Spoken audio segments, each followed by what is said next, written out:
Welcome to The Explainer. Today we are looking at a truly unprecedented moment in the 2026 economy. We're standing right at the intersection of two massive historical forces. On one hand, a digital revolution, and on the other, a severe physical disruption.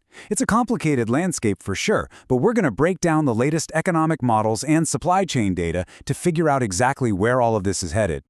Okay, let's dive into this. Here's a quick roadmap of what we're covering. We'll look at the dual economic shock, how AI reshapes the workforce, and the new experience premium. Then we'll pivot to how war shocks supply chains, how inflation hits the consumer, and finally, wrap up with navigating the new normal. All right, part one, the dual economic shock, a collision of technology and geopolitics. To really grasp today's economic climate, we have to look at these two converging forces that are pulling the global economy in wildly different directions. First up is the technological shock. Generative and agentic AI adoption is rapidly transforming the labor market, completely changing how daily workflows operate across millions of desks. But paired right alongside that, we've got a stark physical shock. The ongoing war between the US, Israel, and Iran is actively breaking vital global supply chains and choking off key commodities. Honestly, we just can't understand the 2026 economy without weighing both the digital and the physical disruptions at the exact same time. Moving on to Section 2, AI reshapes the workforce. And spoiler alert, task automation doesn't equal job loss. We're framing the digital side of things around some highly detailed recent economic models from Boston Consulting Group, or BCG. And wow, the numbers are just staggering. According to their microeconomic model, 50 to 55% of all U.S. jobs are going to be fundamentally reshaped by AI in just the next 2 to 3 years. Think about that for a second. That means over half the workforce is going to experience a radical shift in how they work and what they actually produce. But here's the catch. Reshaped absolutely does not mean replaced. BCG breaks this down into 6 AI labor disruption segments: amplified, rebalanced, divergent, substituted, enabled, and limited exposure. While routine tasks in that substituted category might be swapped out over the next 5 years, for most of us, think software engineers or clinical assistants, AI actually acts as an enabler. It becomes this incredibly powerful tool embedded right in our daily workflows. It amplifies human productivity and actually expands the demand for what we do. So the key takeaway here, most jobs are going to be augmented, not eliminated. Which brings us to Section 3, the new experience premium. Why tacit knowledge is the new gold. So what does this all mean for you and me? Well, the absolutely crucial point here is the distinction between codified knowledge and tacit knowledge. Codified knowledge is basically textbook learning, right? It's highly structured, rules-based, and, you guessed it, easily automated by AI. Tacit knowledge, on the other hand, is experiential. It's the nuanced, complex judgment of knowing exactly how to, say, handle a furious client on a Monday morning. Because AI can easily memorize the textbook, it acts as a perfect substitute for entry-level tasks. But it really struggles with nuance. And that makes it a powerful complement to experienced workers who hold that valuable tacit knowledge. And the data backing this up from the Federal Reserve Bank of Dallas shows some very real consequences. They note that the job market is getting very tough for new graduates in AI-exposed fields. In fact, employment in the top 10% of AI-exposed sectors is actually down 1% since late 2022. But here's the thing, that burden isn't being shared equally. The job losses are falling disproportionately on workers under the age of 25. For young workers whose primary value right out of school is mostly codified knowledge, well, it's incredibly tough out there right now. Now, what's really interesting here is the paradox revealed in the post-2022 nominal wage growth data. You might logically think a sector highly exposed to AI, like computer systems design, would see wages plummeting, right? Nope. Instead, nominal wages in that sector have absolutely skyrocketed by 16.7% since 2022, completely crushing the national average of 7.5%. Why? Because while AI is squeezing the entry-level folks, experienced workers with that deep tacit knowledge are incredibly valuable right now.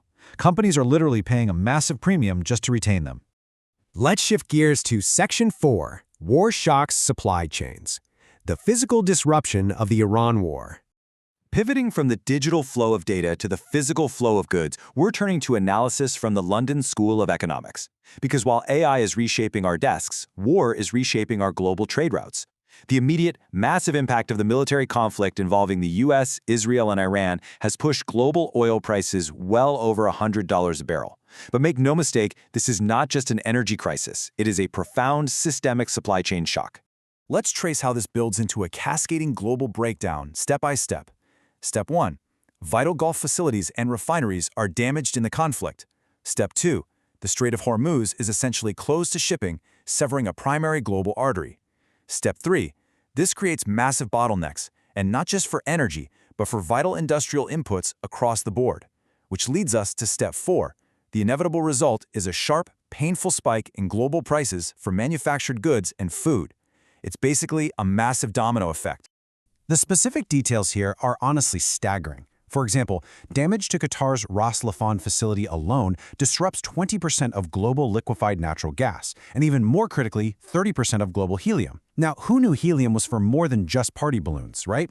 Well, a shortage here directly threatens global semiconductor manufacturing in places like Taiwan, which relies heavily on these precise Gulf exports. So you have a conflict in the Middle East directly throttling tech manufacturing over in Asia. It's all connected. All right, Section 5. Inflation hits the consumer. The macro shocks reach your wallet. So, how do these dual shocks actually impact everyday life? Consider how the inflation reality is playing out globally right now. In the United States, the March 2026 PCE inflation sits at 3.5%, which is well above the Federal Reserve's 2% target. This is forcing some really tough debates about further central bank rate hikes, even though this is fundamentally a supply-side shock. Contrast that entirely with China, where CPI inflation is sitting at a mere 1.0%.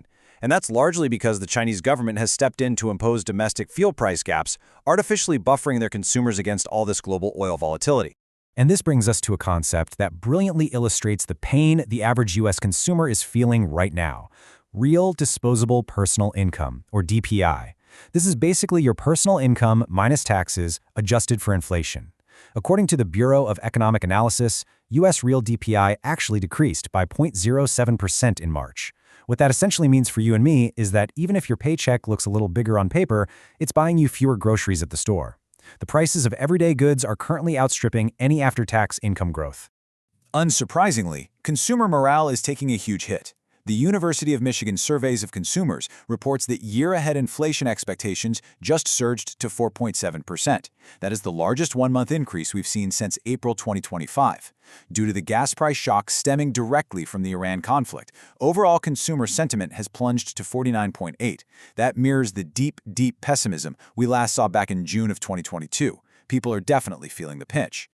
Finally, Section 6, Navigating the New Normal. Adaptation in the 2026 economy. So, what do we do with all this? Here are the core takeaways from the data we've explored today.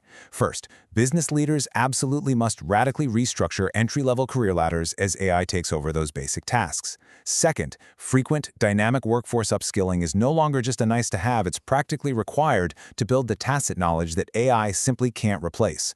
Third, on the physical side of the house, corporations are being forced to shift long-term supply chains away from vulnerable choke points like the Hormuz Strait. And finally, central banks are bracing for some really difficult decisions ahead, having to balance the constant threat of inflation with the very real risk of slowing down the broader economy. We are literally living through an era of profound transformation. The whole landscape of business has irreversibly changed, and we just can't rely on the old playbooks anymore. So as AI aggressively automates the entry level, and as global conflicts fundamentally fracture physical supply chains, what is your industry's survival strategy? Thanks for joining us for this explainer, and keep exploring the data.